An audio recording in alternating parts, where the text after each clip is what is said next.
மண்ணெல்லாம் கொடுக்கணும். இன்னும் வந்து வீடு கட்டும் போது ஃபுல்லாக மரம் இருக்கும்.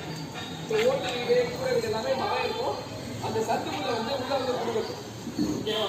நமக்கு எப்படி ஒவ்வொருத்தருக்கும் ஒரு பிஹேவியர் ஒரு குணாதிசயம் இருக்கோ அதே மாதிரி ஒவ்வொரு பறவைக்கும் ஒரு குணாதிசயம் இருக்கும்.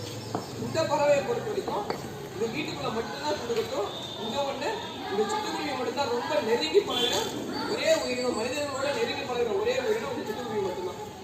எந்த பாதிப்பும் ஏற்படுத்தாம. கொசுதான் நம்ம நெருங்கிதான் இருக்கு, அதெல்லாம் நம்ம கடிச்சிட்டே இருக்கோம். ஆனா சிட்டுக்குருவி எப்படி கிடையாது, நம்ம கூட நெருங்கி இருக்கோம், நம்ம வீட்டுக்குள்ள கூட வரும்.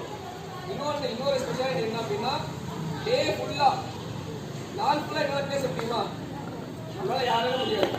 ஆனா சிட்டுக்குருவி நாள் ஃபுல்லா சத்தம் பண்ணிட்டே இருக்கும். இதெல்லாம் வந்து அதோட முக்கியமான ஒரு குணாதிசயங்கள். ஓகேவா? இன்னொன்று அது வந்து நம்ம என்ன சொல்றது, ஒரு மெடிசன் மாதிரி தான், ஒரு மருந்து மாதிரி தான்.